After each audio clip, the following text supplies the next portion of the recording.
This is the fifth time that we've had this conference. The conference started, or the idea behind the conference was to continue the legacy of Asma Jahangir. The best way to honor her memory was to continue providing spaces to have critical, sometimes uncomfortable conversations. And I think with every passing edition of the conference, it has grown in size, it has grown in quality, it has grown in substance. And now in the fifth Asma Jahangir conference, we have 80 speakers for 22 sessions, and we have a wide range of speakers from all parts of the world, which include world-renowned jurists, which include human rights activists from Palestine, which include people speaking about freedom of expression, freedom of association, the rule of law. And to formally begin the proceedings, I think I will first request that our chief guest, we are very, very honored to have we're very, very honored to have Justice Mansoor Ali Shah Saab, the senior puisne judge, agreeing to become our chief guest of honor. And if I request Bhoon Saab, SN Bhoon Saab, to please ask Mansoor Ali Shah Saab to come on the stage. If I can also request Adil Nazir Tarar Saab, the Honorable Federal Law Minister, to come join us on the stage. We are very privileged to have many of our international supporters, allies with us today, including senior diplomats. And if I can request Her Excellency Ambassador Jane Marriott, the High Commissioner of the United Kingdom to Pakistan, to please come on the stage. If I can also request Dr. Noor Khan, the Deputy Head of the Royal Norwegian Embassy in Pakistan, to come on the stage.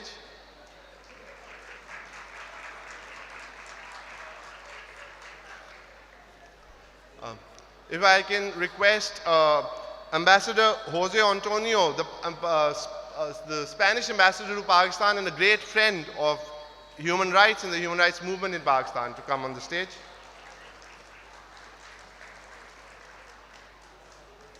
Now I request Her Excellency Ambassador Henny, Ambassador of Netherlands to Pakistan, to please come on the stage.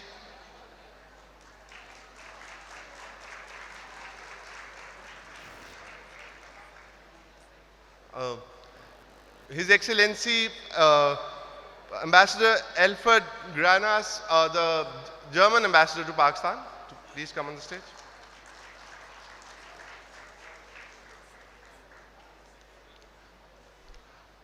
Her Excellency Dr.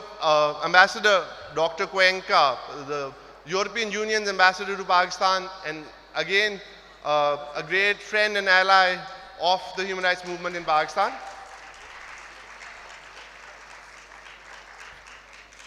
Now I would ask Mr. Shehzad Shaukat Saab, the President of the Supreme Court Bar Association, to come on the stage.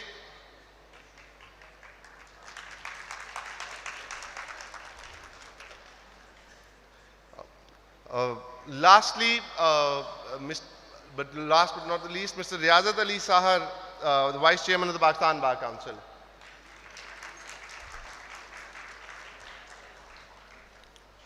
And also, before we begin, can I request Justice Ali Bakir Najfi Saab to please also come join us on the stage.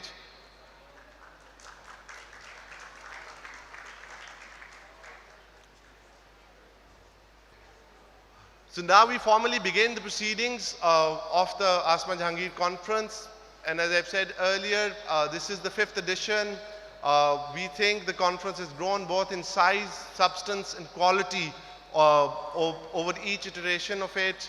And this year we have 22 sessions with 80 speakers from all over the world, covering a wide range of human rights issues, both Pakistani, regional, and global, from world-renowned jurists, talking about the rule of law, talking about judicial reform, to the human rights and humanitarian crisis in Palestine, to freedom of expression. And now to formally begin, I think the proceedings, I would ask Sulema Jahangir to come and make an opening address. Sulema.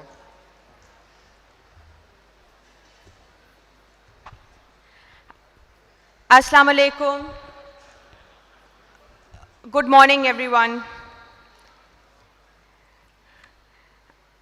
I wish to extend a welcome to everyone to the Honorable Senior Puny Justice of the Supreme Court of Pakistan, Honorable Judges, respected ambassadors and friends.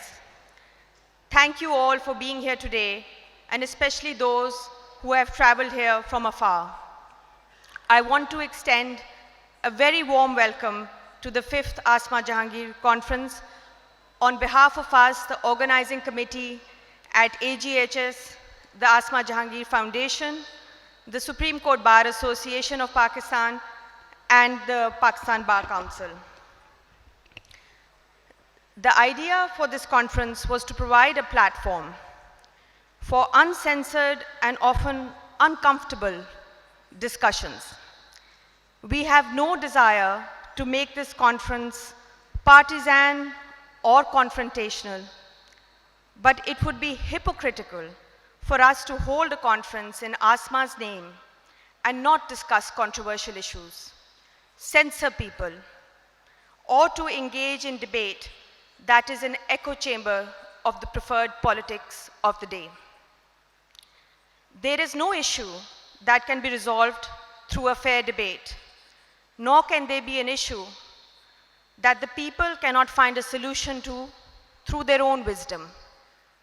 We are committed to making this conference an annual event and providing this space to people from across Pakistan and beyond for debate and discussion at a time when spaces have become limited and overtaken by those who prefer to use violence instead of debate. The topic for this year's conference is the People's Mandate, Protecting Civil Rights in South Asia. Let us take a moment to reflect upon the crisis around us. The conflict in the Middle East has polarized people in many parts of the world. And like in Pakistan, it has reopened the festering wounds of colonialism. Within Pakistan, we continue to face some of the worst challenges to freedom of expression and the rule of law. Our politics has sadly regressed to a politics of selection rather than election. In 2018, half our electorate felt that they had been cheated out of their vote. And now in 2024, the other half believe the same. Sadly, after decades of political engineering, our institutions have thoroughly discredited themselves before the people whose rights they have taken an oath to safeguard. Since 1998, we have had 4 army chiefs, but 11 prime ministers in office. Historically, the judiciary has dismally failed to uphold the rule of law. At its worst, it presided over the judicial murder of an elected leader. Judicial members have regularly taken oaths under military leaders, and later, after 2007, we saw one set of PCO judges deriding a previous set of PCO judges. The state has sadly completely failed its people. It is the people, remarkably, who have continued to progress on their own, leaving the state behind and having no expectations from it. My mother, Asma, was firmly democratic in her belief and practice. She did not believe that judges should take oaths under military dictatorships or pursue an agenda in the civil-military relationship. She did not believe that the judiciary should pay favors to certain quarters in pursuing elected leaders who have fallen out of favor. It is the political neutrality of the justice system as well as the military that is essential for a functioning democracy. We have seen the mantra of corruption being applied to elected leaders on public perceptions and not on evidence. We have seen the judiciary deny basic due process to elected leaders, imprison them on farcical and hitherto unknown charges, and even compare them to television mafia characters, while a majority of the country's resources have been usurped by established powers in the name of national interest. Asma dedicated her life to fight for rule of law. She would have been the first to call out those who are now citing the rule of law to imprison elected politicians or to conduct military trials of civilians. It may be the rule of law, but it is not the rule of justice that Asma strove for through her work. Justice is not just interpreting what is written in our statute books, but putting compassion and fairness back in the service of humanity. In our statute books, we even have punishments of stoning to death, lashings, and amputations. Yet, we do not see such punishments being handed out because it would cause public outrage. Asma was a firm believer in judicial accountability and judicial independence.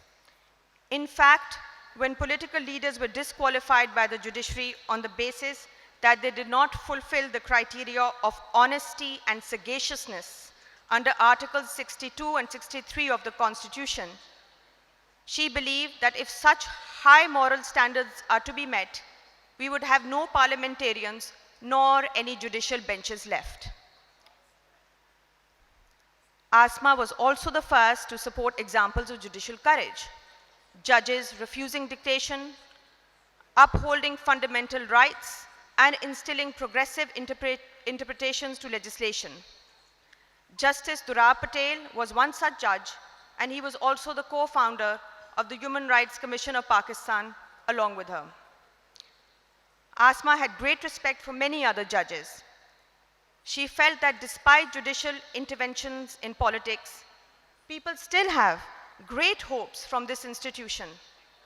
And there are countless lawyers and judges who take pride in their profession and act courageously every day, even at great personal risk to themselves. It is this hope that makes us proud to be part of the legal profession. And like Asma, we must not forget why we joined it. Even now, as we are striking new laws on many fronts, it is the judiciary which is asserting itself in its constitutional role.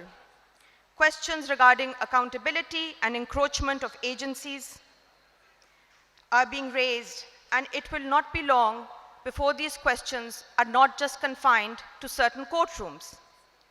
Military trials of civilians cannot coexist in a democratic regime with an independent judiciary. It is an affront to our fundamental rights. Till now, we have had no decision on military courts from our superior courts. Asma and her colleague, Sher Mohammad, petitioned to declare action in aid of civil power regulation in 2012, but till now, no hearing has taken place on declaring that regulation unconstitutional. We hope that when His Lordship is leading the Apex Court, we will see much needed judicial reforms. Suo motu has become a household name in Pakistan since the tenure of Justice Iftikhar Chaudhry. Rules around public interest litigation cases and the formation of a constitutional bench should ensure that PIL cases are used to advance fundamental rights and not encroach upon the domain of the executive. We keep on hearing of the over 2 million cases that are still to be disposed of in Pakistan's judicial system. There have been efforts now and then to clear the backlog, at least in superior courts. We also appreciate that our judiciary is under-resourced and working under intense pressure. There is much to do and very little time. Last but not least, we hope to see a bench that is equivocal in upholding the rule of justice, not just the rule of law, and upholding a rule of justice without fear or favor, and is not afraid to hold state and non-state actors accountable for excesses. For ordinary citizens, justice is not about taking popular positions or grandstanding, but ensuring certain and expeditious justice for all without compromising on due process. We hope that the cases of missing persons will be dealt with expeditiously and political opponents are still provided due process. Without the judiciary playing its due role, the crisis of constitutionalism will only become endemic and existential. Finally, I wish to express our deep appreciation and gratitude to Justice Mansoor Ali Shah, who has generously taken his time out to be here today despite many other commitments. We are most thankful to him and pin great hope on his presence and future guidance. Thank you. Thank you, Sulema. Now I'll request Mr. S.N. Bhoon, who is a leader of the legal community, needs no introduction, has been the former president of the Supreme Court Bar Association, former vice chair of the Pakistan Bar Council. Bhoon Sahab.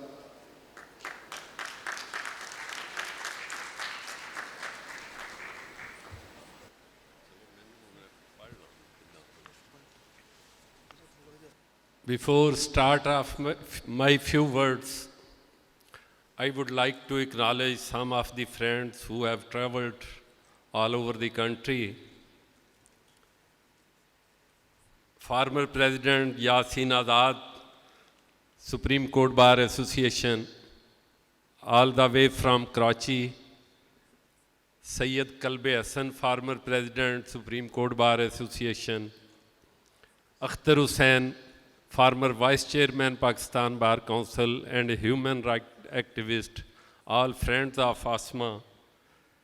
Khalid Javed, former President, Sindh High Court Bar Association. Pir Masood Chishti, member Pakistan Bar Council and former President, Lahore High Court Bar Association. Tahir Nasrullah Wadayaj, former President of Lahore High Court Bar Association and member Pakistan Bar Council. Parliamentarians like Sayyida Nafisa Shah, an MNA of People's Party, she is here. Janab Faratullah Babar Sahab, a parliamentarian, human rights activist. Janab Afra Siab Khatak Sahab, all these friends of Asma Jahangir in the whole of their life. Sajid Tarar, an advocate and a solicitor from UK. Munir Malik, member Sindh Bar Council and former president of Karachi Bar Association. Zaur Shahwani, a former judge of Shariat Court from Balochistan and a close friend of Asma Jahangir. Sardar Tahir Hussain, HRCP के member और farmer, हमारे leader, advocate Supreme Court from Balochistan. Similarly, Barrister Jahangir Jadoon, former Advocate General, Islamabad High Court. Matiullah Jan, all the way from Islamabad, a known journalist. Isi tarah, Madam Salima Hashmi, I would like to acknowledge all you. You are all, along with so many other friends who have traveled a lot all over the country to participate and to acknowledge the achievements of Asma Jahangir. Thank you very much.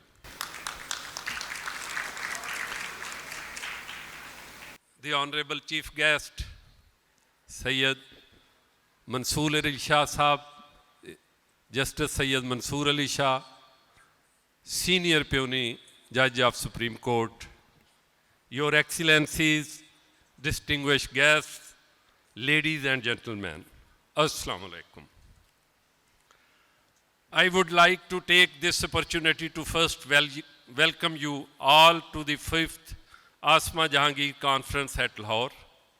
This coveted conference conveys every year as a testament to arduous yet resilient life of our dear colleague and friend Asma Jahangir, who achieved excellence in her pursuit for human rights and law in Pakistan and became a global icon by virtue of the giant body of her work. We gather to not only celebrate her life achievements, but also gather as an assembly to honor the strong voice of dissent. The strong voice of dissent that inevitably lies at the heart of any democratic state across the world. Today, not only does Pakistan, but the world in general faces unprecedented challenges that include escalating crisis in Middle East and ongoing genocide in Palestine, raging pro-Palestinian mass protests in metropolitan cities across the world.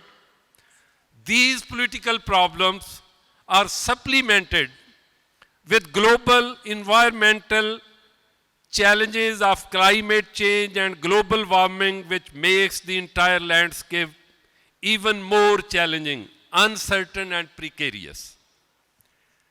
It was not only this week that hundreds of students, protesters, were arrested for staging pro-Palestinian demonstration at acclaimed universities like Yale, Harvard, NYU, etc. They have held themselves as the very champion of human rights in the past history. Let us take a moment and reflect upon the sadness and despondency that the world faces today. Perhaps it is in such testing time and on such occasion that one is reminded that history has always sided with the oppressed and not the oppressor. This august gathering, this stage, this cheering audience, and this very conference are all living proof and testament that brave and steadfast activists like Asma Jahangir, who stood against tyranny and oppression, against autocratic regimes and dictatorial rule, are celebrated and applauded even after they depart from this world as true flag bearers of fundamental rights and freedoms.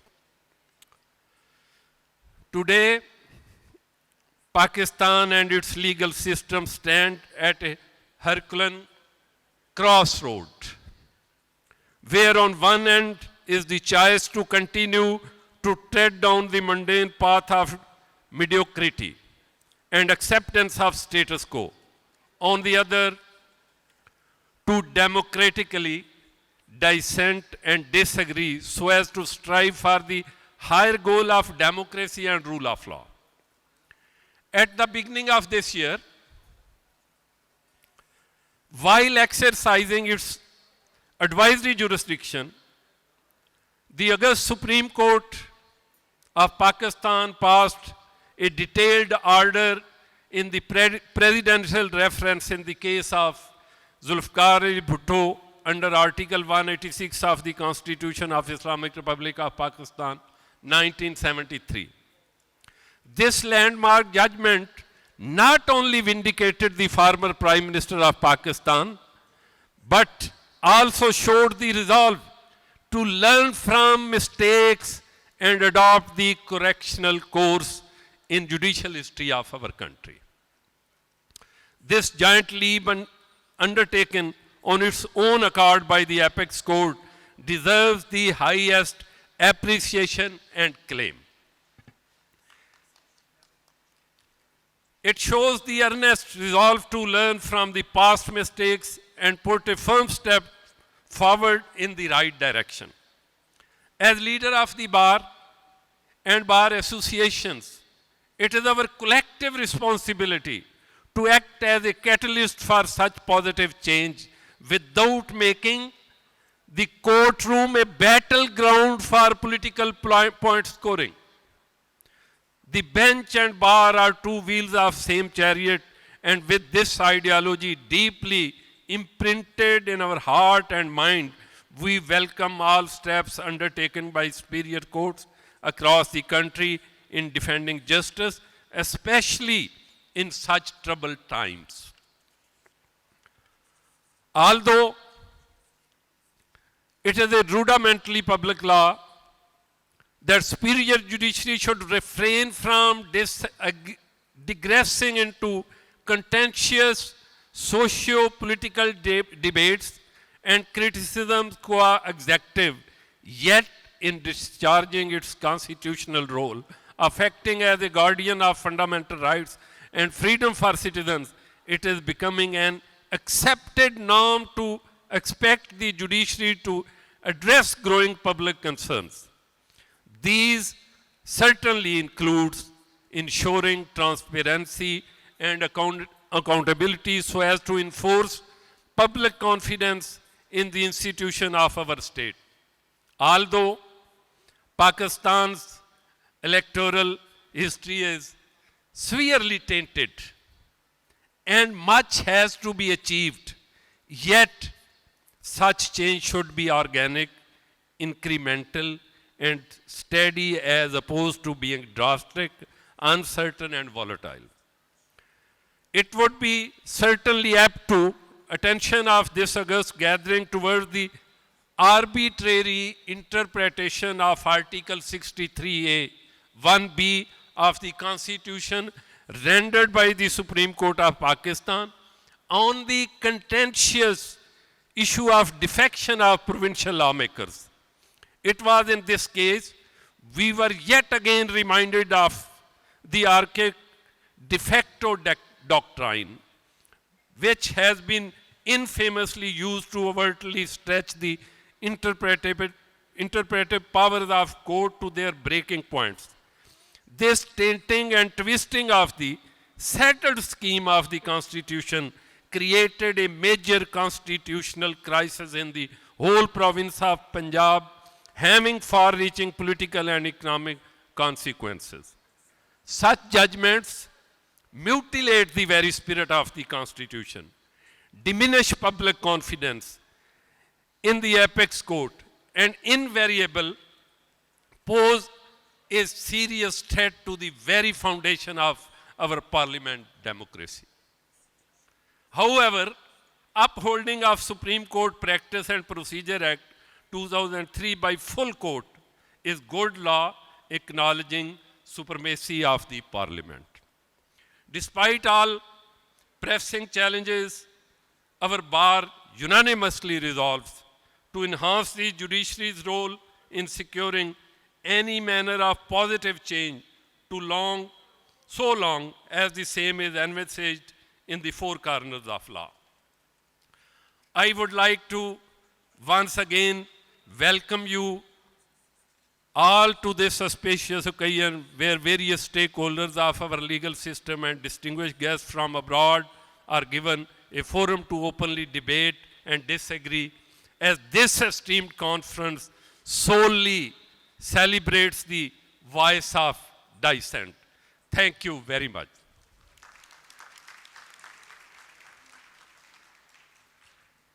After this, I have been assigned the role of moderator, Mr. Sroop Ajaz. Now, I would like to request the President, Supreme Court Bar Association, Mr. Shahzad Shaukat, who is the symbol of Asma Jahangir Group, elected in the name of Asma Jahangir. In the last 14 years, 11 times in all over the country, the Asma Jahangir Group won the Supreme Court Bar top slot, Mr. Shahzad Shaukat.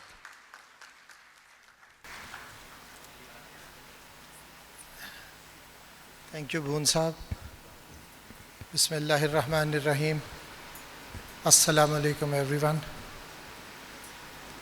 I'm really grateful to Mr. Yasin Bhoon, who's of course my leader as well, for taking extensive efforts to point out the plights that the entire Palestine is now facing at the hands of the aggression that is taking place there.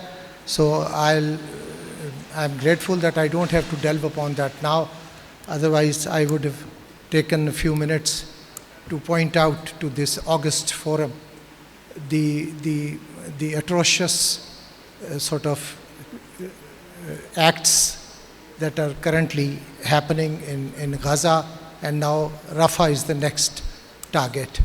So I request all of you as human beings to at least address what is going on in Gaza and in the entire Palestine in your conscience. I, as usual, had not written a speech to address because the subject lies in my heart. But I was encouraged to see that our August German ambassador also did not speak through a written speech, so I am encouraged. The issue, the subject that I was told I was supposed to speak is the role, judiciary's role in protecting and enforcing civil liberties and civil rights.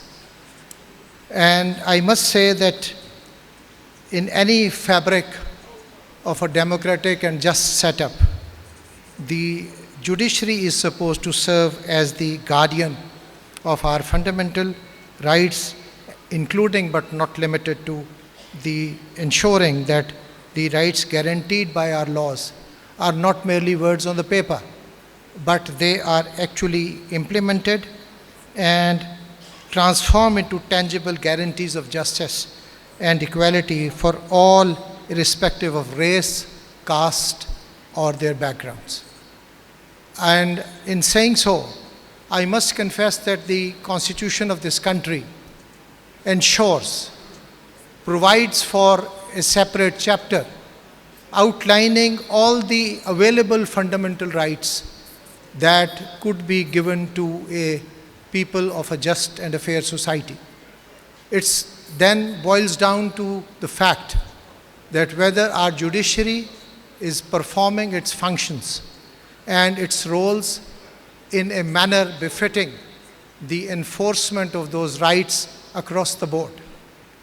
And I must say, and taking advantage of His Lordship's presence, Mr. Justice Mansoor Ali Shah is one of the icons of fundamental rights and their enforcement in this country. But I must confess that we have yet to deliver. And as a part of judiciary being a representative of the apex bar of the country, I must say that it is time for introspection. And one of the biggest problems that we are facing right now is not that our judiciary is silent as to enforcement of the fundamental rights. For myself, and this is entirely personal to me, but as the President of the Supreme Court Bar, I must say, we are presently confronted with a biggest dilemma of popular comments and popular judgments. His Lordship must attend to this. The dilemma is that we are trying to be popular, although we are sitting as members of the judiciary. And this is happening a lot. And it is, I must say, challenging the entire edifice of our existence. The Supreme Court of Pakistan, and for that matter, all other judiciaries, all other high courts, and all other institutions dispensing justice, must now address to this aspect of the case. Judicial activism is a nice thing, but it has to stay aloof of judicial overreach. And fortunately, the only judgment on judicial overreach came from His Lordship Justice Mansoor Ali Shah. when he was at pains to point out that our high courts, and for that matter the Supreme Court, are bound by the mandate of the Constitution of this country. May I, sir, with respect, point out that judiciary's actions, particularly in the recent past, reflect that judiciary has this uncalled for desire to be popular and not focused on delivering the rights of the people of this country.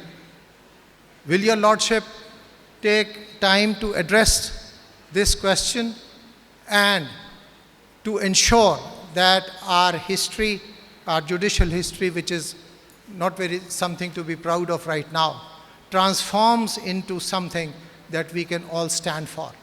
Sir, the full court of the Supreme Court corrected the error which came through the judgment in the case of Mr. Zulfikar Ali Bhutto. Mr. Hassan Boone has taken efforts to point out that it takes courage to accept that we committed a mistake.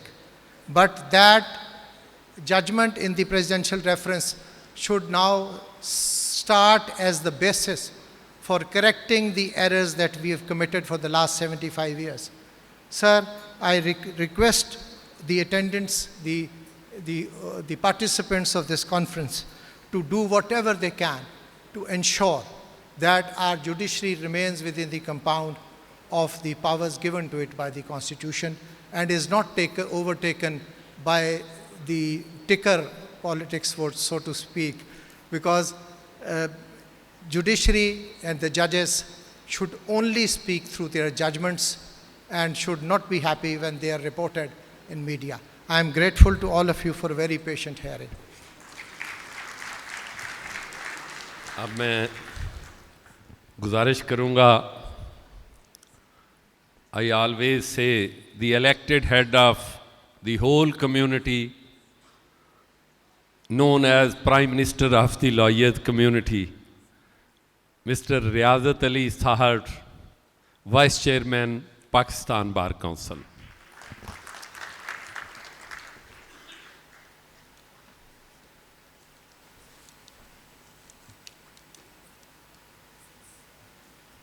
Bismillahir Rahmanir Rahim.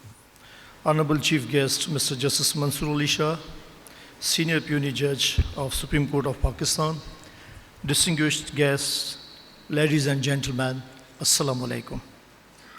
It is great honor for me that I stand before you while representing the Pakistan Bar Council, being the Vice Chairman, and to address this esteemed gathering. Bar Council, as a Vice Chairman Bar Council, I extend my heartiest gratitude to the organizers for affording me this opportunity to share my thoughts on a matter of utmost importance, the role of the judiciary in safeguarding civil rights, like as freedom of speech, freedom of movement, freedom of religion, and freedom of association. In the rich tapestry of our legal system, the judiciary stands as a bastion of justice, a guardian of rule of law, and a protector of civil liabilities. Its significance cannot be overstated, particularly in societies like ours, where the struggle for preservation of fundamental rights remain ongoing endeavor. Pakistan, with its diverse cultural landscape and complex socio-political dynamic, presents a unique set of challenges and opportunities for the judiciary to uphold the principles of justice and fairness. In this regard, allow me to draw upon a few pertinent precedents that exemplify the judiciary's pivotal role to protect the civil rights of our society. We know that Asma Jahangir was a fearless human rights activist and lawyer who dedicated her life to the pursuit of justice. Her tireless efforts in defending the rights of marginalized communities, challenging authoritarian regimes, and advocating for the rule of law serve as an inspiration to all of us. Through her work, she demonstrated the indispensable role of the judiciary in upholding civil liberties and ensuring accountability. She always knocked the door of courts for abrogation of the Constitution, enforced disappearances, and fundamental right of citizens. Indeed, our courts have a long history of safeguarding the fundamental rights of citizens, as evidenced by landmark cases as the Asma Jilani case, Maulvi Tamizuddin case, the Begum Nusrat Bhutto case, and so many other cases. More recently, cases concerning missing persons case. The recent February 8th election was shrouded in uncertainty, with doubts lingering about whether it would even take place amid public unrest. All eyes were on Pakistan, questioning whether the country could uphold its democratic principles. However, thanks to unwavering commitment of our Supreme Court, the election proceeded as scheduled. This demonstration of dedication to democracy underscores the vital importance of our journey towards becoming a stronger nation. Furthermore, the Constitution of Pakistan, with its elaborate framework of fundamental rights and principles of equality before the law, provides a solid foundation for the judiciary to intervene in cases where civil rights are infringed upon. The judiciary's power of judicial review empowers to strike down any law or action that contravenes these fundamental rights, thus serving as a bulwark against tyranny and oppression.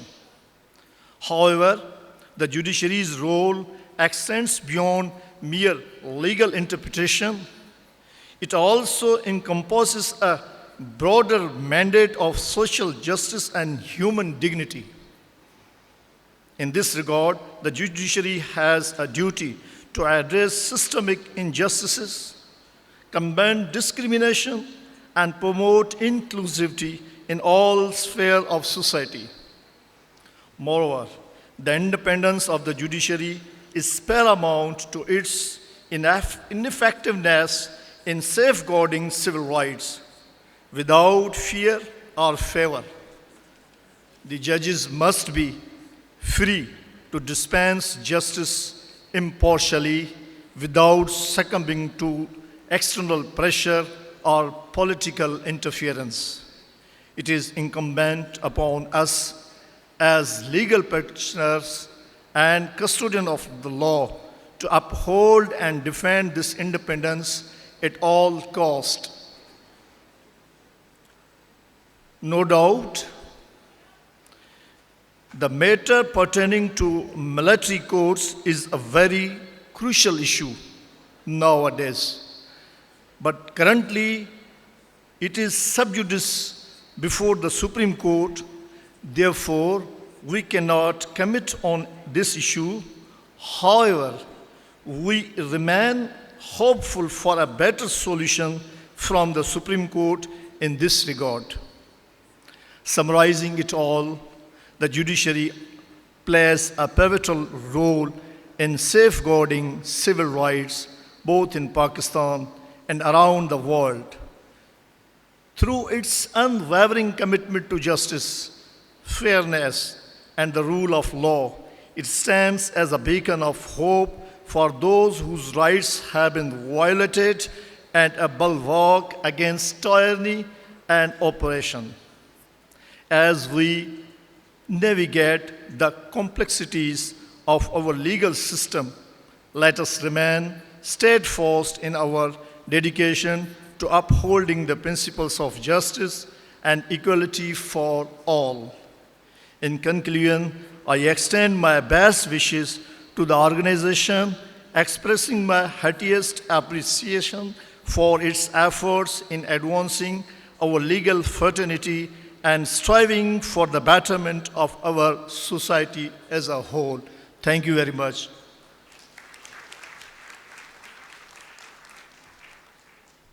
बहुत मेहरबानी जनाब रियाज़त अली साहर साहब vice chairman.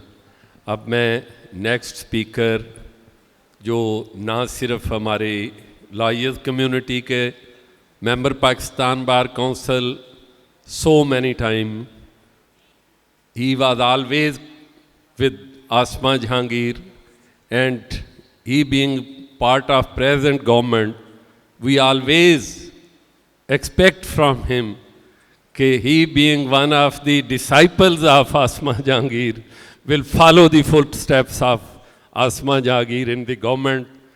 मौजूदा हमारे जनाब आज़म नज़ीर तारड़ साहब वज़ीर कानून पाकिस्तान, जनाब आज़म। Thank you so much, Bhoon Saab. And thank you so much for reminding me that I have to follow the path late Asma Jahangir taught us to follow. And especially wearing this cap of Minister for Human Rights is a responsibility which is difficult to digest in a way, the manner we are living in this part of world.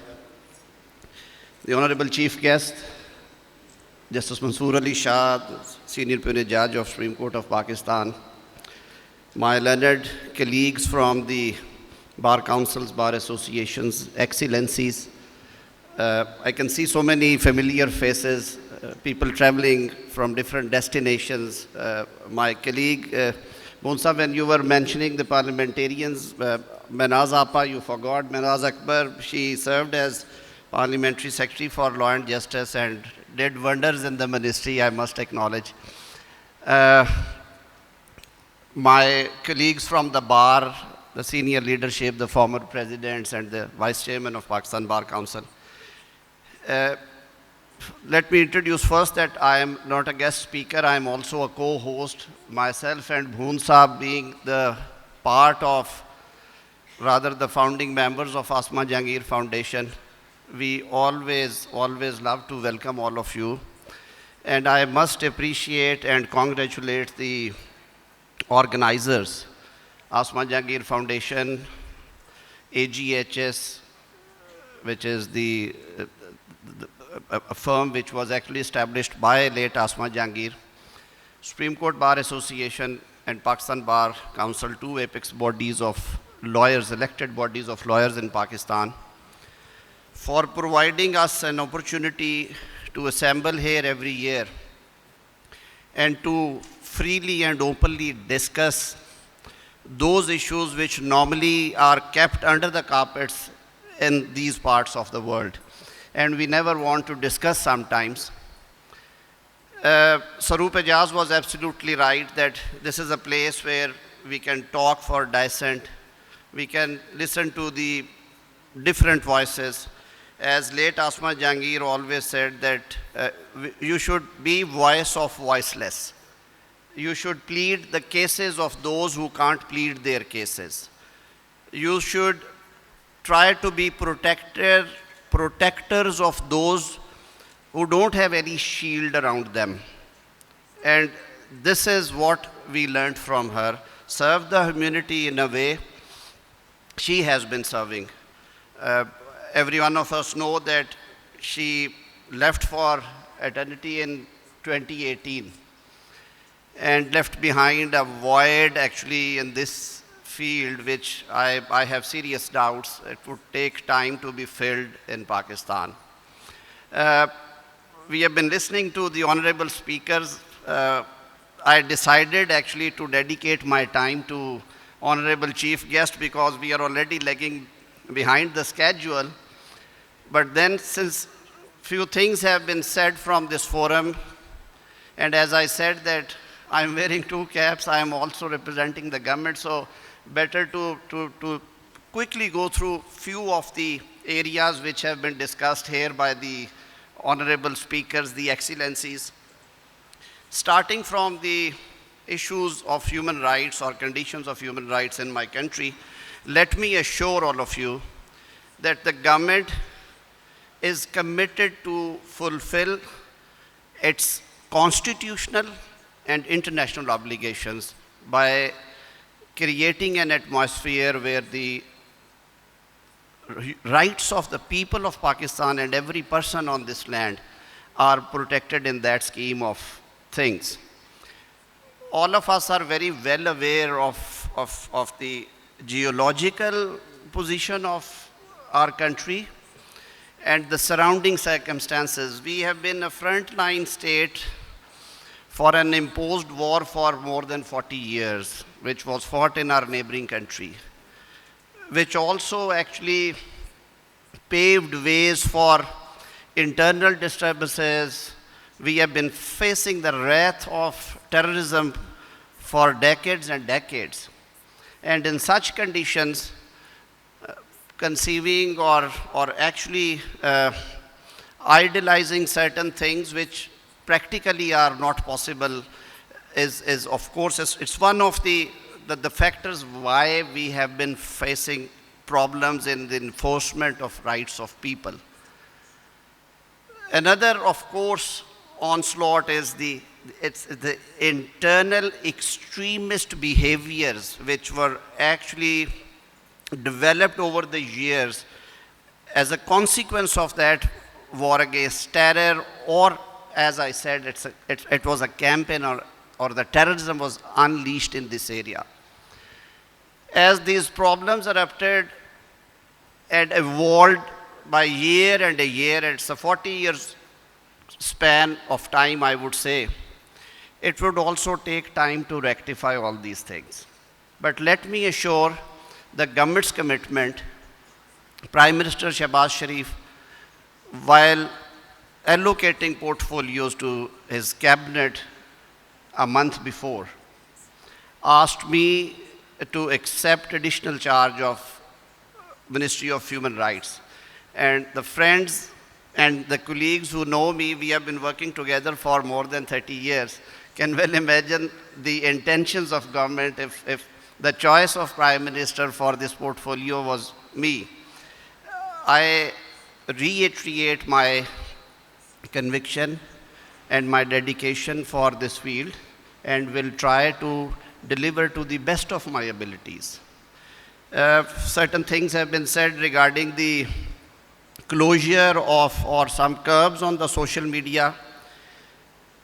Every one of us know that it's not only here in Pakistan we are facing the problems. Freedom of expression is very close to my heart as well as the government's priorities. But my constitution and many other constitutions in the world also impose certain reasonable limitations. I would not say the restrictions on the freedom of expression. And we have been reading out, we have been watching tallies, we have been hearing news is that there are issues erupted regarding the use of social media and the responsibilities of social media platforms. Even the countries like Australia, United States, Canada, even the European countries, many of my excellencies, the ambassadors are here, they also formulated their regulations, how to protect the digital rights and how to protect the people, or how to actually restrict the misuse when it transgresses the limits.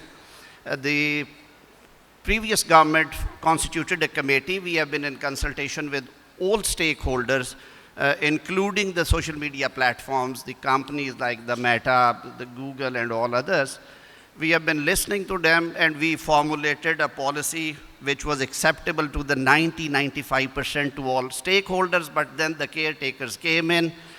Of course, they could not have legislated.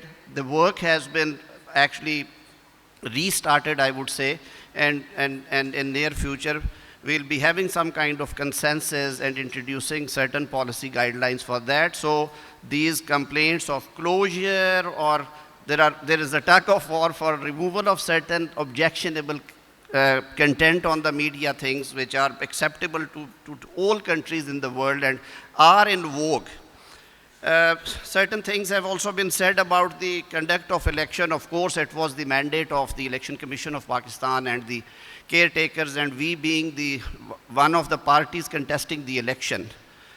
Well, everyone has a right to object to or criticize, and by and large, not only here in different parts of the world, including the United States of America, the conduct of election has been under criticism. And I think it's the beauty of democracy as well. Everyone has a right to raise finger and say that the procedure at that specific juncture was not transparent, was not fair. But for that, where there is a wrong, there is a remedy. The law provides for filing of petitions, appeals, which have now been filed by the aggrieved party. My own partymen, where they felt, they also went into appeals and petitions. And we believe that we are having a very robust and independent judiciary. They have proved through their own conduct, through their judgments, although, as Bhoon Saab and President Supreme Court Bar rightly pointed out, that we have seen a trend where the judicial decisions were swayed by kind of the popular slogans or the popular trends, which should not be, because the justice should be justice should be done in a way as the law requires and within the bounds of law.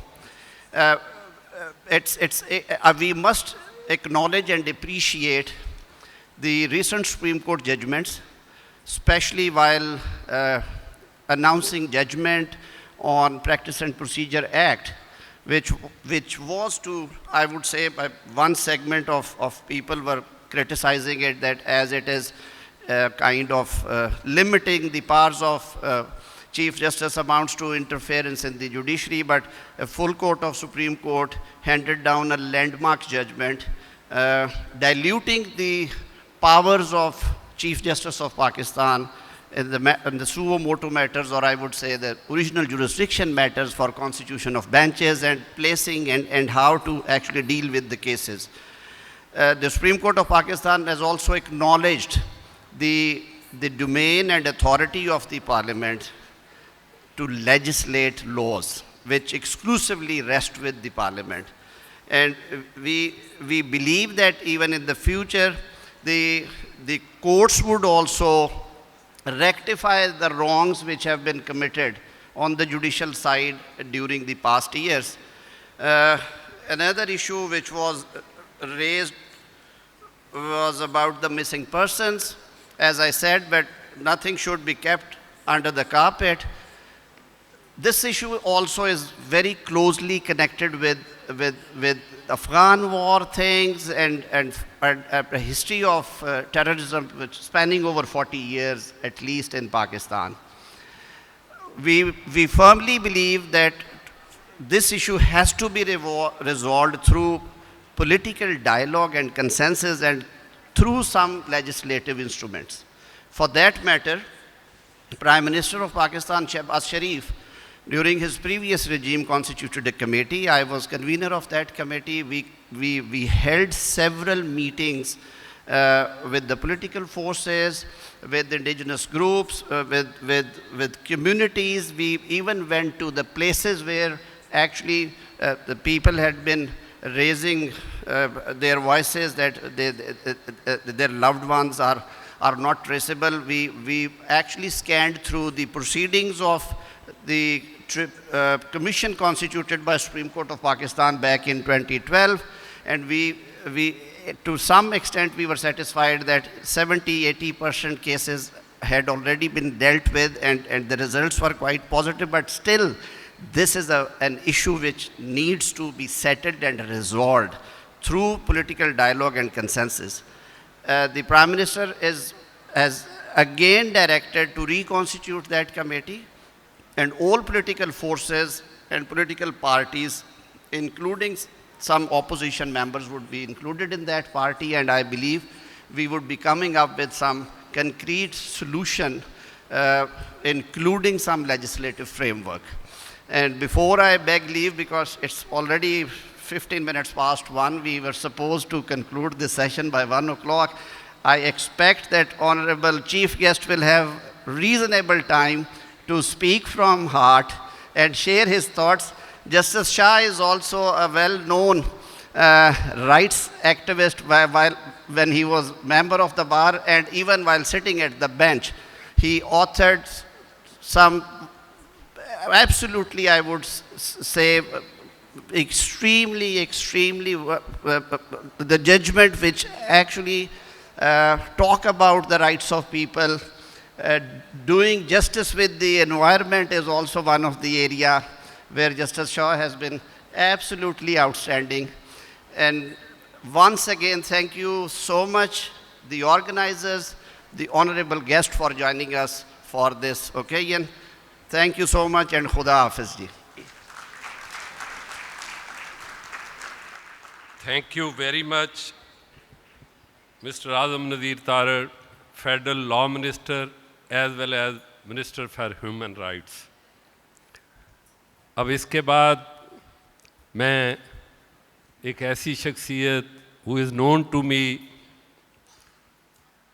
since last about 39 years, اور اس stage میں دو ایسے ہمارے معزز مہمان ہیں، جناب justice علی باقر نجفی اور جناب جسٹس سید منصور علی شاہ، جن کے ساتھ میں نے ایک سیکشن میں پنجاب یونیورسٹی لا کالج میں، and it's a proud privilege for me that at least we three from the same section we are hair.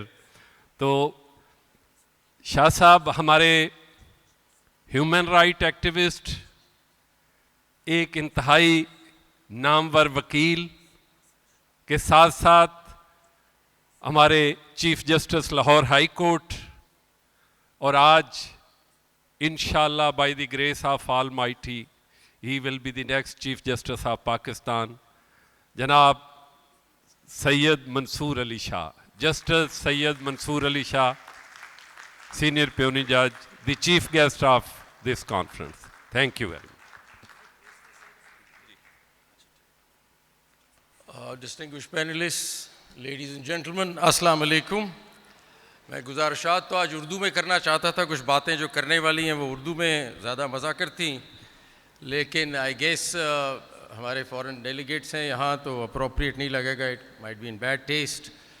سو میں پھر انگریزی میں آپ سے مخاطب ہوں گا just because of the foreign delegates that we have.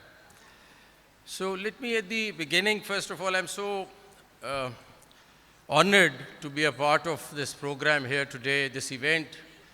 Asma Jahangir was a friend, somebody who I had spent and worked time with, and also I've known the family for a number of years. So Asma was a formidable Pakistani lawyer and a human rights activist, renowned for her unwavering commitment to human rights and her courage in the face of opposition.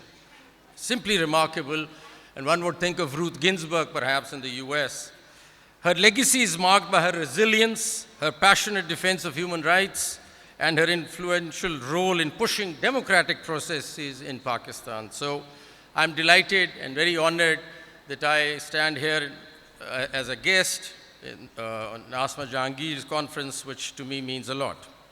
Let me at the very outset say that I'm neither here to defend jurisprudence of the Supreme Court, neither I'm here to say that I'm very proud of some of the things that we've done. I think there have been dark patches of the judiciary, and I'm not proud of that. There have been bad decisions, there have been good decisions, there have been low points, and there have been high points. But that's for you to judge. We make jurisprudence, we give out judgments, and it's for you to critique those judgments. You have all the right to do that. I'm here, and I accepted this invitation, frankly, to be here today to tell you that what is the future vision that the court has, what is that foresight that we might have to develop the institution into a robust, independent institution for the future. So I want to talk about the future, and I want to talk to you about the institutional construct that we're thinking the Supreme Court ought to have, what's the internal thought process, and what's the future we're looking at. I think that's important because reforms don't come easy to public sector institutions. And I think there's been a long lull and there hasn't been much earlier. But I think there is now a great passion and a desire for reform of the institution itself, of the entire judiciary. And I want to share with you that it is high time that we put our house in order. We also make our institution the way the Constitution imagines and envisages our institution. You see, the best way to safeguard, as the topic goes, the best way to safeguard civil liberties of the people is through an institutional and a systemic reform, to my mind, to build a judicial system in the country that is fiercely independent. If you really want civil rights being enforced, then Okay. I've just been informed that there are interpreters and I can speak in Urdu, so thank you so much. I'm very delighted to do that. بتانے کا مقصد یہ ہے کہ اس وقت آئین کیا imagine کرتا ہے کہ انسٹیٹیوشن جوڈیشری کی کیسی ہونی چاہیے. آئین کے پریمبل میں یہ لکھا ہوا ہے کہ جوڈیشری جو ہوگی وہ انڈیپینڈنٹ، فلی انڈیپینڈنٹ ہونی چاہیے. یہ بہت امپورٹنٹ ایک پرنسپل ہے، ایک فنڈامنٹل پرنسپل ہے جس کو ہم نے اچیو کرنا ہے. آپ کے ساتھ جو میں شیئر کرنے لگا ہوں وہ کچھ ایسے گزارشات ہیں، کچھ ایسے آئیڈیاز ہیں جس سے یہ سسٹم بن سکتا ہے، ایک ٹرانسپیرنٹ سسٹم جو انڈیویجول نہیں رن کرتے، سسٹم رن کرتا ہے. جب تک ہم انڈیویجول سے نکل کے سسٹم کی طرف نہیں آئیں گے، یہ سسٹم ہمیشہ ہر انڈیویجول کے تابع رہے گا اور وہ ادھر سے ادھر ہوتا رہے گا. اسی لیے اس ادارے میں کنٹینیوٹی نہیں ہے. ایک چیز جیسے صاحب آتے ہیں وہ اس طرف لے چلتے ہیں، دوسرے آتے ہیں اس طرف لے چلتے ہیں. یہ پہلی دفعہ ہوا ہے کہ پریکٹس اینڈ پروسیجر کا لا آ گیا ہے، ایک کولیجیل تھاٹ ڈیولپ ہو رہی ہے. تو جب تک ہم ایک سسٹم کے تابع نہیں ہوں گے ہم آگے پروگرس نہیں کر سکتے. اور یہ انڈیویجولسٹک تھاٹس جو ہیں ادارے کو چلانے کی، اس کو ہمیں بھولنا پڑے گا. اس سسٹم کی شکل کیا ہونی چاہیے، اس سسٹم کی کون سی ایسی چیزیں ہیں جو ہمیں ایک روبسٹ انڈیپینڈنٹ انسٹیٹیوشن بناتی ہے، وہ گزارشات میں آپ کے ساتھ شیئر کرنا چاہتا ہوں. اور وہ اگر ہم کر جائیں تو پھر ہم ایک کافی اسٹرانگ انڈیپینڈنٹ جوڈیشل سسٹم بن جائے گا، جس کے بعد یہ سارے رائٹس کی جو آپ ذکر کر رہے ہیں، جو آج بھی ہو رہے ہیں، آج بھی جورسپروڈنس بن رہی ہے. لیکن میں آپ کے ساتھ صرف ایک اسٹرکچرل اور سسٹمک سسٹم کی بات کرنا چاہ رہا ہوں کہ وہ کیسے ہوگا. آئین یہ ہمیں کہتا ہے کہ آپ کو ایک انڈیپینڈنٹ جوڈیشری ہونی چاہیے جو ایکسپیڈیشس جسٹس دے اور ان ایکسپینسو جسٹس دے. یہ تین چیزیں آئین میں لکھی ہوئی ہیں. اور اس کو اچیو کرنے کے لیے کیا ایک فارمیٹ، کیا ایک سسٹم ہونا چاہیے وہ بتانا چاہتا ہوں. یہ بھی میں نے آپ کو پہلے کلیئر کر دیا کہ میں کوئی زیادہ پراؤڈ نہیں ہوں ہماری اپنی جوڈیشل ہسٹری سے. اس میں ڈارک پیچز ہیں، نہ میں اس کو ڈیفینڈ کر سکتا ہوں نہ میں ڈیفینڈ کرنا چاہتا ہوں. میں نے آپ کو یہ بھی بتایا کہ اچھی ڈیسیژنز بھی ہوتی ہیں، بری بھی ہوتی ہیں. لیکن اس وقت میں آپ سے مخاطب صرف اس بات پہ ہوں کہ فیوچر کی سوچ کیا ہے ادارے کے اندر. اور آپ لوگوں کا انسٹیٹیوشن ہے، آپ کو ہم سروس کرتے ہیں. 240 ملین کی پاپولیشن ہے جس کو سپریم کورٹ اور جوڈیشری سروس کر رہی ہے. تو ان کی اپنی سوچ اندر کیا ہے یہ میں آپ کے ساتھ آج شیئر کرنا چاہتا ہوں. اس میں اگر ہم دیکھیں تو ایک بات یہ بھی میرے خیال بتا دینی چاہیے کہ دیکھیں کچھ ڈیسیژنز بری ہو سکتی ہیں لیکن لارجلی روزانہ 4000 جج پاکستان میں کام کر رہے ہیں، وہ ڈیلیور بھی کر رہے ہیں جسٹس. لیکن یہ میں مانتا ہوں کہ کچھ ایسی ڈیسیژنز ہو جاتی ہیں جس کی وجہ سے کنٹروورسی بھی کریٹ ہوتی ہے، کرٹیک بھی ہوتی ہے. یہ ایک سلسلہ ہے. ہمارے لاسٹ ایئر خالی، اور میں آپ کو صرف اتنا کریڈٹ تو لینا چاہتا ہوں کہ آخر ہم سروس کر رہے ہیں 2023 الون میں ہم نے 1.69 ملین کیسز ڈیسائیڈ کیے ہیں پاکستان میں، جنوری 23 سے دسمبر 23 تک. تو آخر کچھ جج صاحبان کام تو کر رہے ہیں. تو ایک دم اس کو برش اسائڈ مت کیجئے کہ جسٹس سسٹم چل ہی نہیں رہا، ایسا بھی نہیں ہے. یہ ضرور ہے کہ کچھ ڈیسیژنز اس پہ آ کے حاوی ہو جاتے ہیں اور یوں لگتا ہے کہ سسٹم ڈس فنکشنل ہے. ایسا نہیں ہے، لیکن پھر بھی اس کو اور بہتر کرنا چاہتے ہیں، اس کو اور روبسٹ بنانا چاہتے ہیں. اب آپ دیکھیں گے کہ ہمارے civil matters, criminal matters, tax matters, service matters, land matters. آخر پچھلے کتنے سالوں سے جورسپروڈنس پروڈیوس ہو رہی ہے, ہم یہ مقدمات لوگوں کے سن ہی رہے ہیں, لیکن اور اس لیے یہ فیصلے ہو رہے ہیں, اور ہمارے ایلڈرز نے بھی لا ڈیولپ کیا ہے, جورسپروڈنس ملک میں ڈیولپ ہوئی ہے. یہ بات بالکل صحیح ہے کہ اس وقت ہمارا سسٹم سلگش ہے اور سلو ہے. ہر عام آدمی یہ بات کرتا ہے کہ 20 سال لگ جاتے ہیں ایک سول کورٹ سے مقدمہ سپریم کورٹ تک جانے میں. سب سے بڑا پرابلم یہ ہے, غلط ہے. ایکسپیڈیشس آئین کہتا ہے ہونا چاہیے, جسٹس سسٹم ہونا چاہیے. تو ابھی جو میں آپ کے ساتھ شیئر کرنے لگا ہوں وہ سسٹم کہ کیسے ایسی انٹرونشنز کرنی ہمیں ضروری ہیں جو ہم سوچ بھی رہے ہیں اس وقت, کرنٹ لیڈرشپ آلسو, اور فیوچر میں بھی جو ہم سوچتے ہیں کہ کریں کہ اس نظام کو درست کر سکیں. اس کے لیے سب سے پہلی بات جو ہم سمجھتے ہیں کہ اس وقت ہمارے پاس پاکستان میں تقریباً 2 million cases, 2.4 million cases pending ہیں پاکستان میں.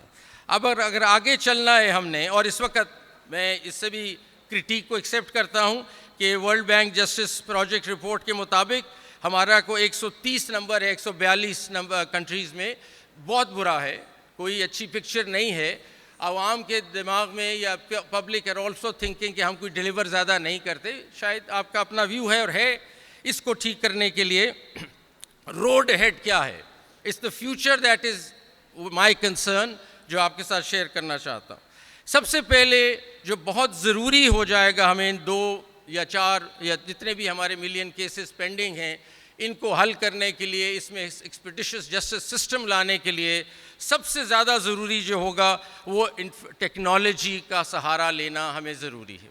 اگر ہم ٹیکنالوجی کا سسٹم نہیں, اے آئی کا سسٹم یا آئی ٹی نہیں لائیں گے اپنے سسٹم میں, اور کلونیل انداز سے ہی چلتے رہیں گے رجسٹرز بنا کے, تو ہم یہ 2.4 ملین کیسز کو نہیں ایڈریس کر سکتے, اور یہ اسی طرح 20 سال لگیں گے نیچے سے کیس اوپر آنے میں. تو اس وقت جو سوچ ہے, جس پہ کام ہو رہا ہے, ہماری ایک نیشنل جوڈیشل آٹومیشن کمیٹی ہے جس نے ابھی ریسنٹلی یہ ڈیسائیڈ کیا ہے کہ دیکھیں, آپ سے میں بالکل فرینکلی بتاتا ہوں کہ آج میں اگر کسی سیشنز جج صاحب سے پوچھوں کہ بتائیں فیصل آباد ڈسٹرکٹ میں پرابلم کس کیس کا آ رہا ہے, باٹل نیکس کدھر ہے, کیوں نہیں آپ کے کیسز ڈیسائیڈ ہو رہے, وہ انگلی نہیں رکھ سکتے اس کیس پہ کہ جس میں پرابلم ہے. وہ مجھے نہیں بتا سکتے کہ کون سا کیس ہے جس میں 40 ایڈجرنمنٹ ہو گئی ہیں. وہ مجھے نہیں بتا سکتے کہ کس میں ایویڈنس نہیں ہوا پچھلے 2 سال سے. وہ مجھے نہیں بتا سکتے کہ کس میں ایویڈنس ہونا ہے, کس کی ایڈجرنمنٹس ہوئی ہیں, کس میں اسٹے آرڈر مل گیا ہے اور 2 سال گزر گئے ہیں, نہیں بتا سکتے. ابھی تک ہم ڈیٹا مانگتے ہیں تو ہمیں ایکسل شیٹ پہ ایک ڈیٹا مل جاتا ہے جو ہم سے that doesn't talk to us, that data doesn't talk to us. So ہمیں ٹیکنالوجی, ایک سمارٹ ٹیکنالوجی لے کے جانی ہے ڈسٹرکٹ لیول پہ, اور ہمیں یہ ڈیٹا کلیکٹ کرنا ہے جو انٹیلیجنٹ سمارٹ ڈیٹا ہے جس کی انالیسز ہمیں شروع کرنی پڑے گی. ہر ڈسٹرکٹ میں ہمارا ڈیٹا اینڈ انالیسز روم جب تک نہیں بنے گا, انلیس ہر روز بیٹھ کے ہم ڈیش بورڈ پہ دیکھیں کہ کون سے کیسز ڈیسائیڈ ہو رہے ہیں اور کون سے نہیں ہو رہے. ہم نیا سسٹم جو بنانا چاہ رہے ہیں اس میں ہر کیس کی لائف ہسٹری کے اندر جو پرابلمز ہیں ان کو الارم بیلز کا نام دے رہے ہیں, اور الارم بیلز کے طور پہ اس کو اکٹھا کریں گے. فار ایگزامپل, اگر ایک کیس میں 3 سال سے وہ ڈیسائیڈ نہیں ہو رہا, ایویڈنس نہیں ہو رہا, یا ایڈجرنمنٹس ہو رہی ہیں یا اسٹے آرڈر, یہ الارم بیلز ہیں. This will put that case into red. اب ہم کوشش کر رہے ہیں کہ ڈیش بورڈز بن جائیں, کلر کوڈڈ ڈیش بورڈز, اور آئی کین ٹیل کہ کون سے کیسز ریڈ میں ہیں جو آج میں نہیں بتا سکتا. If I pick up the phone and talk to the sessions judge in Pakistan, I can't tell him کون سا کیس ٹھیک کرو, کون سے تمہارے پرابلم ایریاز ہیں, میں نہیں بتا سکتا. It is important that through this information technology ہم ڈیش بورڈز کریٹ کریں جس میں ہم تھرو کلر کوڈنگ ہم بتا سکتے ہیں کہ یہ ریڈ میں ہیں کیسز, یہ اورنج میں ہیں کیسز, اور یہ گرین میں ہیں. آئیڈیل پاکستان کیا ہوگا کہ سارے ضلع جو ہوں گے گرین میں پہنچ جائیں اور ہمارے سارے ریڈ کیسز ختم ہو جائیں.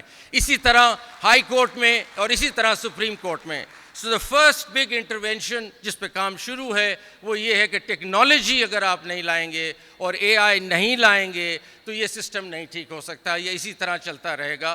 تو اگر کوئی چیز نئی کرنی ہے تو ٹیکنالوجی ہے, اور technology through dash board, intelligent data, monitoring and supervision, every day supervision of the case. جس طرح آپ ایک بڑی کارپوریشن دیکھتے ہیں, ان کا ایک کنٹرول روم ہوتا ہے جس میں وہ ڈیلی دیکھ رہے ہیں اپنی پروڈکشن کہ کیسے چل رہا ہے. جب تک ہمارا یہ سسٹم نہیں بنے گا ہم اپنے کیسز کو نہیں مانیٹر کر سکیں گے اور یوں ہی چیزیں چلتی رہیں گی جیسے چل رہی ہیں. So that's number 1. نمبر 2 پہ آتے ہیں. نمبر 2 یہ ہے کہ ہماری جو اپوائنٹمنٹ کا طریقہ ہے اس کو ہمیں دیکھنا ہے کہ ججز ہم اپوائنٹ کیسے کرتے ہیں. میرے خیال یہ بہت ہی کرٹیکل ایریا ہے کہ آپ کی اپوائنٹمنٹ ایک ہائی کورٹ کے جج کی یا ویسے ڈسٹرکٹ جوڈیشری کے جج کی کیسے ہو رہی ہے. ایگزامینیشن پیٹرنز ڈسٹرکٹ جوڈیشری کے کیسے ہیں. ہمارے کچھ زمانے میں ہم سنتے ہیں کہ ایسے بھی ججز آئے جس کو چائنا بیچ کہتے ہیں کیونکہ بڑے آسانی سے کوئی ٹیسٹ دے کے ججز آ گئے. تو China bench, I'm not putting down China at all, but I'm seeing China bench نے پھر جو ریزلٹس دکھائے ہوں گے وہ بھی آپ کے سامنے آ گئے ہوں گے.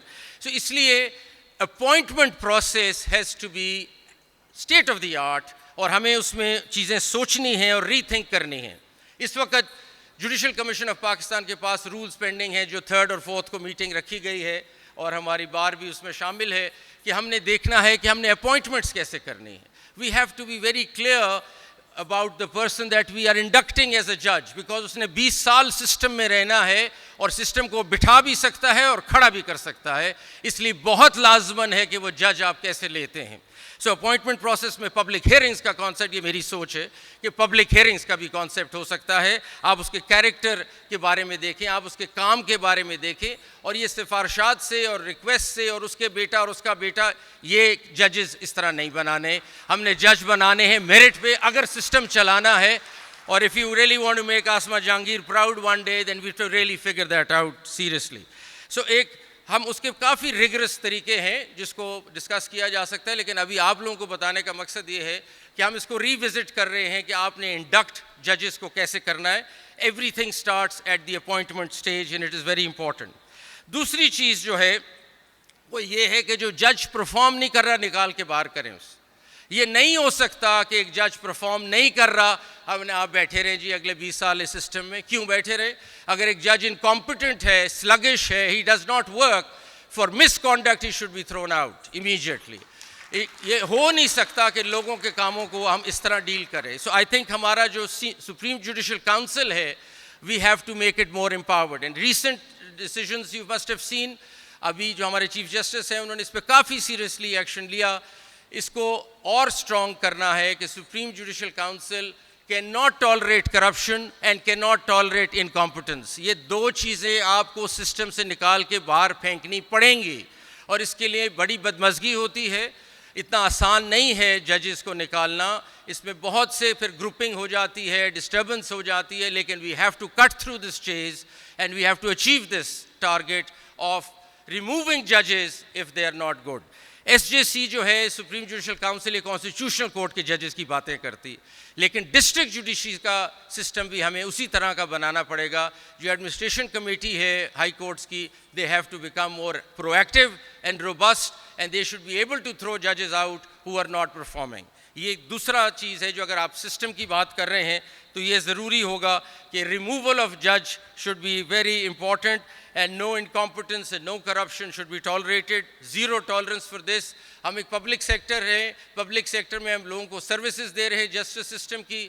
We cannot tolerate such people in the system.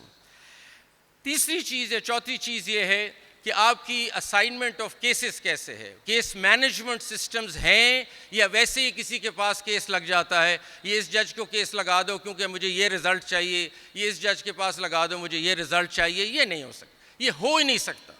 This has to be a transparent system کہ آپ نے کس طرح کسی جج کے جائے گا. اور میں سمجھتا ہوں اس میں بہت سی سب سے خوشائن چیز تو پریکٹس اینڈ پروسیجر ہوا, جس میں ایک کمیٹی کم از کم فیصلہ کرتی ہے کہ کیس کہاں جانا ہے, اور ایک الون چیف جسٹس فیصلہ نہیں کرتے کہ کیس کہاں جائے گا.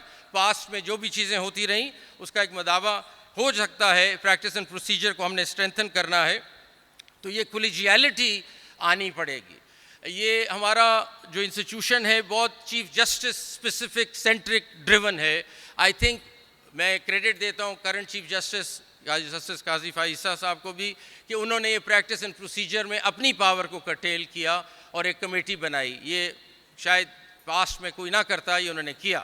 آئی کمپلیمنٹ ہم for this and that's a brave move. اب اس چیز کو, یہ ساری سوچ ہمیں آگے لانی ہے, تھرو اے کولیجیل فیشن ہم آگے چلیں, ہم کلیکٹیو تھنکنگ سے آگے چلیں. یہ ایک آدمی نہیں چلا سکتا ادارے کو. دیر ہیز بین, آپ نے پاسٹ میں دیکھا ایڈونچرزم بھی بہت ہوئی ہمارے کورٹ سے, ایک آدمی جو سوچے وہ چل پڑتا ہے, ایسا نہیں ہونا چاہیے.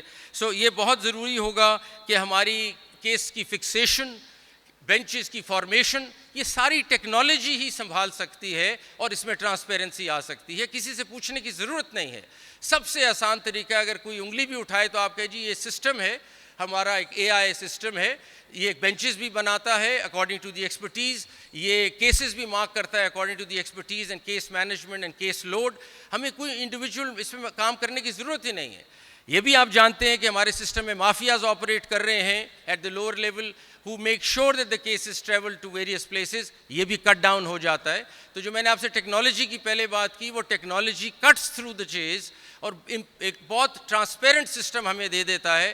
آپ یہ نہیں گیس کر سکتے کہ کس بینچ کے جانا ہے, بینچ کیسے کانسٹیٹیوٹ ہونا ہے.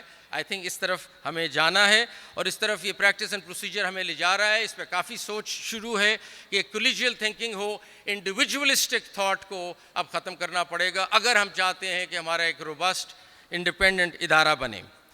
اس کے بعد جو اگلی چیز ہمیں ضروری ہے, اور اس کے لیے آپ کے ساتھ میں فگرز شیئر کرنا چاہتا ہوں کیونکہ آپ لوگوں کے کیس ہیں جو ہمارے پاس ہے. 2.4 million cases are pending in Pakistan right now. Now, as far as the district judiciary is concerned, 2 million are in the district judiciary. So 85 to 90% cases are in the district judiciary. اوپر تو اتنے نہیں ہیں. The real fact or the real problem is in the district judiciary. ہمیں دنیا کی practice کو دیکھنا ہے, گلوبل پریکٹسز کو دیکھنا ہے کہ کیا دنیا کر رہی ہے. ہم لگے ہوئے ایک ہی ڈگر پہ کہ جی فیصلہ ہوگا, ہر کیس میں فیصلہ ہوگا, عدالت میں جائیں فیصلہ ہوگا. دنیا میں ایونیوز چینج ہو گئے ہیں ڈسپیوٹ ریزولوشن کے.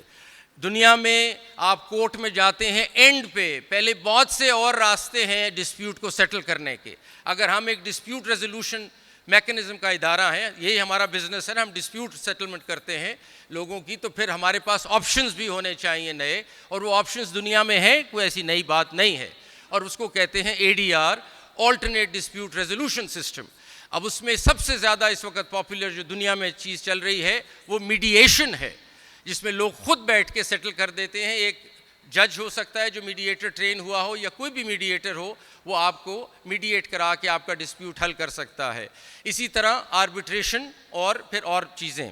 اب میڈیشن کے سلسلے میں ہمارا یہ ویژن ہے جو آگے چل رہے ہیں کہ پاکستان کے 138 ضلعوں میں میڈیشن سینٹر قائم ہوں گے ہر عدالت میں. اسے کہتے ہیں کورٹ اینیکسڈ میڈیشن, کہ لوگوں کو یہ بتایا جائے کہ آپ کو ضروری نہیں ہے کہ مقدمہ لڑنا ہے, آپ جا کے سیٹل کر سکتے ہیں ساتھ والے سینٹر میں جا کے. تو یہ سینٹر جب آ جائیں گے تو میڈیشن کی طرف بھی ایک رجحان ہوگا. اور ایک دفعہ ہم نے پنجاب میں اس کو ایکسپیرینس کیا تو 30 سے 40% مائگریشن ہوئی کیسز کی. دنیا میں جو فگر ہے 90% کیسز میڈیشن اور آربیٹریشن کی طرف جاتے ہیں. So only 10% are handled by the courts. In Pakistan 100% is being handled by the courts. There is something wrong, we need to fix this. اور ہمیں لانا پڑے گا, اس طرف آنا پڑے گا میڈیشن کی طرف. اور law minister is here and the bar is here. You will have to support this initiative. This cannot be without your support. اور یہ کچھ وکلا حضرات اگر یہ سمجھتے ہیں کہ جی ہماری تو پریکٹس بیٹھ جائے گی میڈیشن میں تو ہم نے تو اسٹے لینا ہوتا ہے, میں ان کے ساتھ یہ آرگیو کرتا ہوں کہ آپ جب 10 سال کیس چلاتے ہیں تو ایک دن میں ہی ایک کیس ختم کریں, اگلا کیس لے لیں میڈیشن کا. تو اکنامک ماڈل بھی چلتا ہے اس کا, اگر آپ بیٹھ کے بات کریں تو آپ کے لیے بھی فائدہ ہے اگر اس طرف آئے. اور دماغ میں آپ رکھیے جی کہ ہمارے پاس سپیریئر کورٹس میں 4000 کیسز ڈیلی فائل ہو رہے ہیں, اور ڈسٹرکٹ جوڈیشری میں 70,000 کیس روز فائل ہوتا ہے. Please understand the size of the problem, and that is why the cases don't get decided. تو یہ کہنا تو آسان ہے کہ جی 20 سال گزر گئے, لیکن پرابلم کو تو ڈائسیکٹ کریں. 70,000 کیس ڈیلی پاکستان میں فائل ہو رہا ہے ڈسٹرکٹ جوڈیشری میں. اگر آپ یہ ایونیوز میڈیشن کا نہیں لائیں گے, آپ آربیٹریشن کا ایونیو نہیں لائیں گے, کلاگ کر جائے گا system. May be it is already clogged. And so we need to think about these things and these innovations. I want the government and also the bar supporting me on this. Number of judges Pakistan کی سن لیجئے آپ کتنے ہیں. 4,000 sanction strength ہے سارے پاکستان کے, civil court سے لے کے سپریم کورٹ تک 4,000 جج ہے, جس میں سے 3,000 اس وقت کام کر رہا ہے, باقی اپوائنٹمنٹ سے بھی نہیں ہوئی. پاپولیشن کتنی ہے؟ 231 ملین پاکستان کی. تو اس کا مطلب ہے کہ ہم 13 جج ہیں پر ملین. یہ ریشو میں بھی آپ کے ساتھ گلوبل شیئر کرنا چاہتا ہوں. ایوریج انٹرنیشنل بینچ مارک کیا ہے؟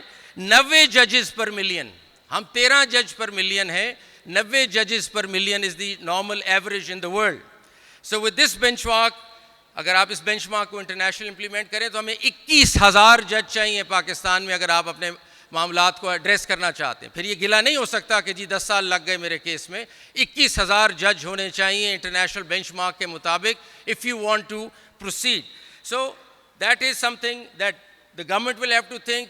We have to take out revenue, we have to take out funds and fix our court systems. We require that money. آپ کو پتہ ہے کہ برازیل میں سب سے بجٹ کا سب سے بڑا آئٹم جو ہے وہ جوڈیشری ہے. Army comes second. اچھا جی آگے چلتے ہیں. اور اس کے علاوہ جو ہمارے سسٹم جو نہیں چل رہا نیچے لٹیگیشن کا, اب وکلا حضرات یہاں بیٹھے ہیں, سب دوست ہیں, میں بھی وکیل تھا پہلے. ایڈجرنمنٹس آپ سے آ رہی ہیں, سلو کر دیا ہے. ورلڈ بینک کی رپورٹ ہے کہ 80% جو ڈیلے ہے کیسوں کا وہ ایڈجرنمنٹس کی وجہ سے. تو یہ آپ کو سوچنا ہے اور بار کے لیڈرز کو سوچنا ہے.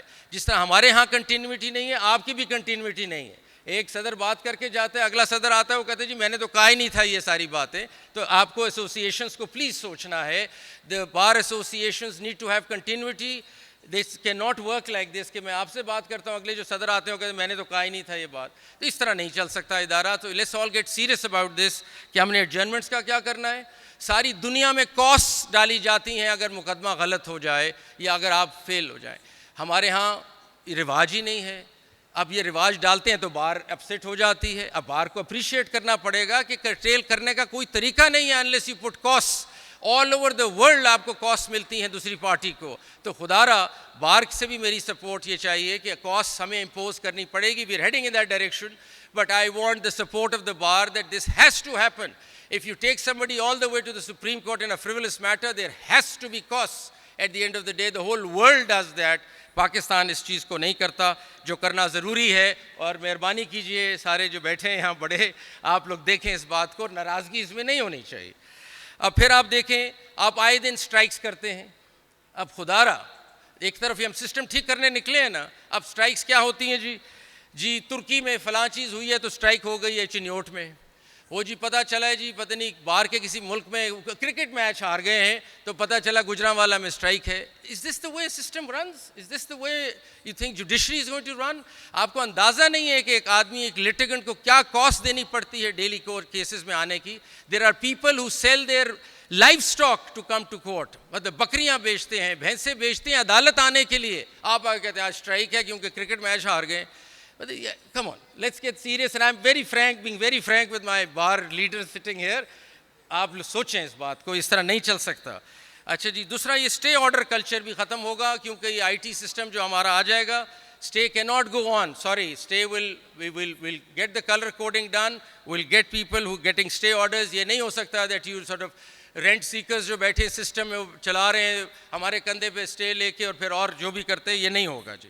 So this system will not be allowed to be manipulated by the mafia operating in the system, which is playing the system.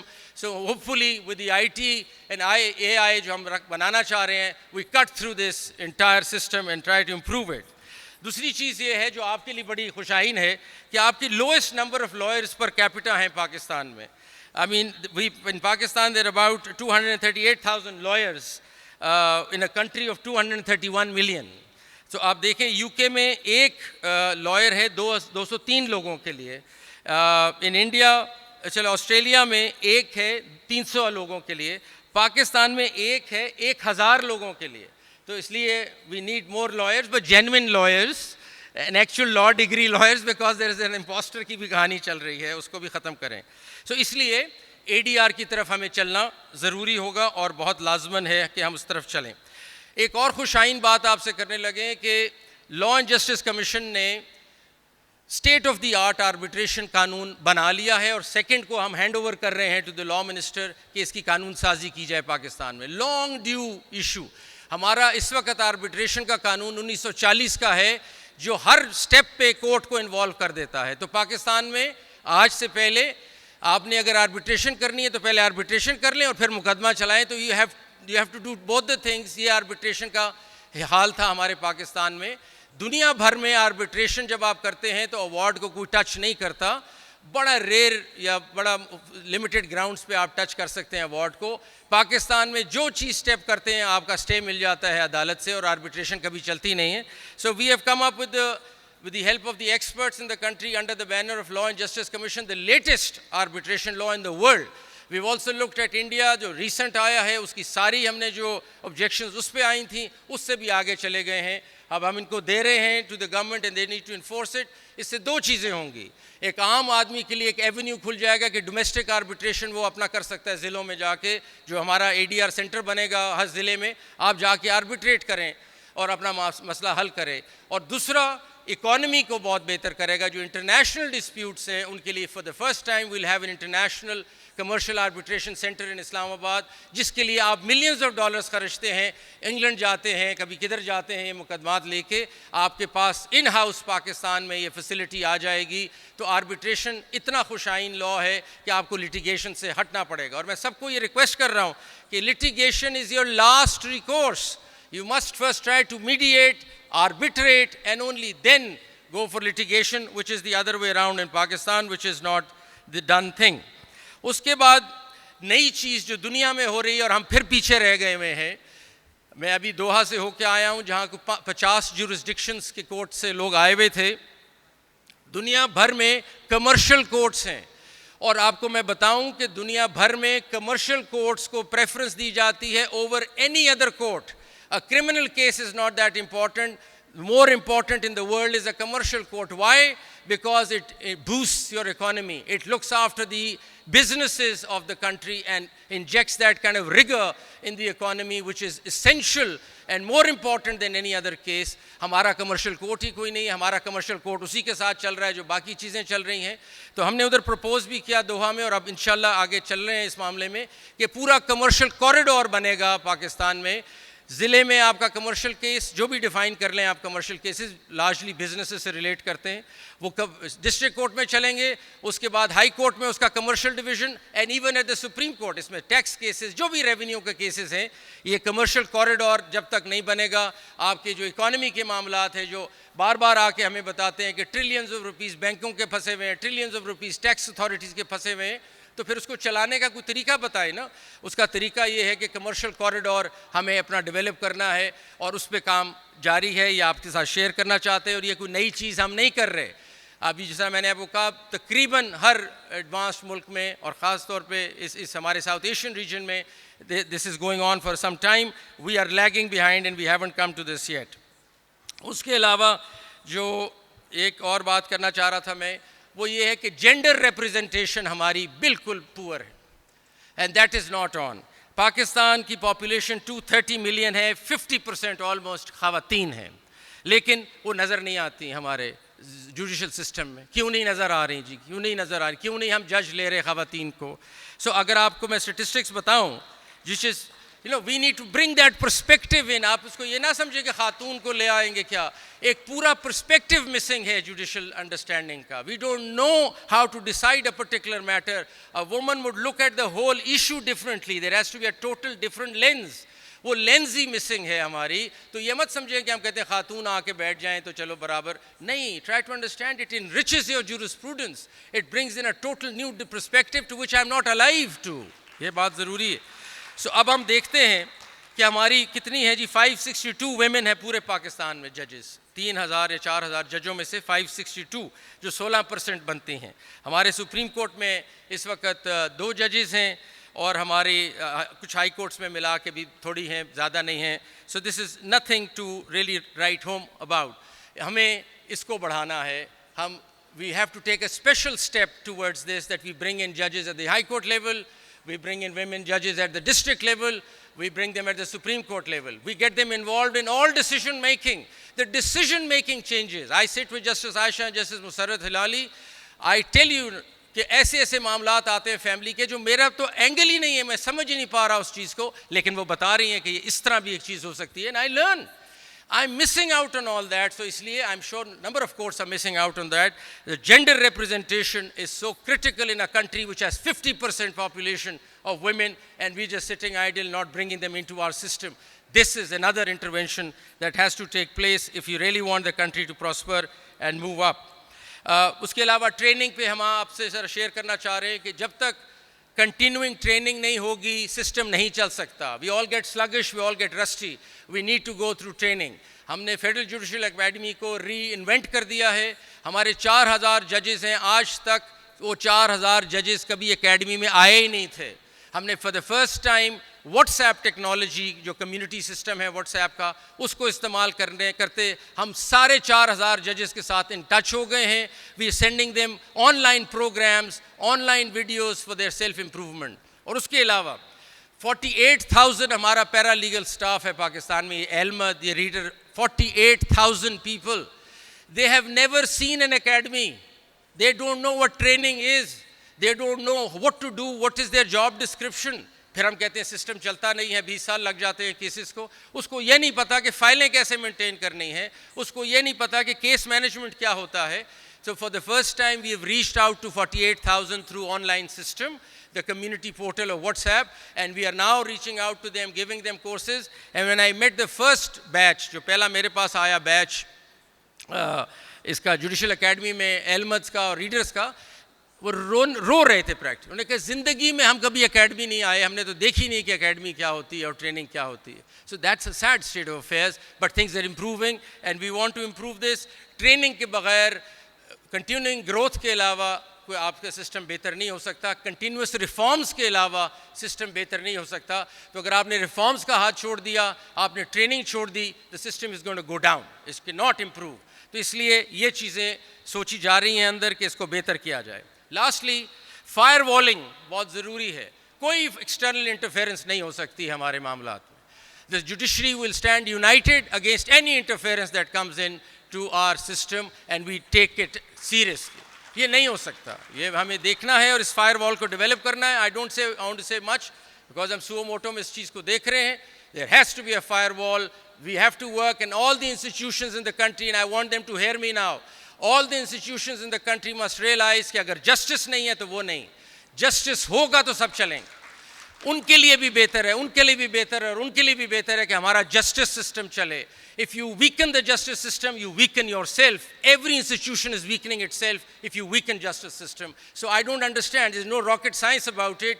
Please, justice system has to be strong, robust and independent for all the other institutions to develop and grow and prosper. It's a simple message. Please get through that. पता नहीं क्यों नहीं बात समझ आ रही किसी को. But lastly, I just want to finish it now, but I want to leave it with and I want to do it for Asma.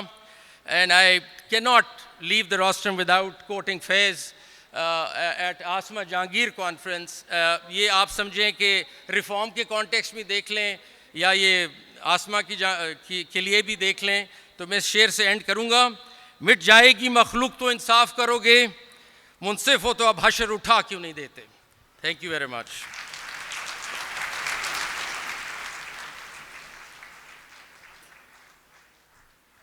बहुत मेहरबानी, बहुत शुक्रिया जनाब chief justice G. Justice Mansoor Ali Shah हमारे चीफ गेस्ट, उनका शुक्रिया अदा करते हैं. उन्होंने इंतहाई दिल खोल के बातें की, सिस्टम को ठीक करने की बातें की, बार के वर्किंग के हवाले से बातें की.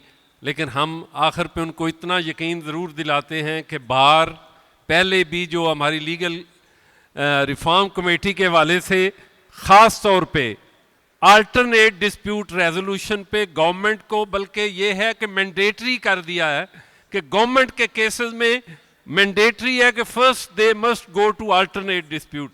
एंड सिमिलरली ये ऑप्शन सबसे पहले रख दी गई है, जो हमारी इसमें प्रेफरेंस है कि अल्टरनेट डिस्प्यूट रेजोल्यूशन के हवाले से ऑप्शन होनी चाहिए लिटिगेंट को. और हमारी आपसे भी गुजारिश होगी कि आपकी जो भी लीगल रिफॉर्म्स करना चाह रहे हैं उसमें बार को और गवर्नमेंट को जो स्टेक होल्डर्स हैं उसमें जो कलेक्टिव एक सजेशंस हैं वो ज़रूर लें. इन्हीं गुजारिशात के साथ बार दीगर शुक्रिया अदा करता हूँ और तमाम آڈینس کا شکریہ ادا کرتا ہوں کہ جنہوں نے اتنے صبر تحمل سے آسمہ جہانگیر کی اس روایت کو قائم رکھتے ہوئے تمام مقررین کو سنا. جناب سروپ. Bas, I think Bhoon Saab has said everything that needed to be said and has thanked the Chief Guest of Honor, His Lordship Mansoor Ali Shah, for his usual eloquence and clarity. We're very privileged to have the finest judge in Pakistan as our Chief Guest.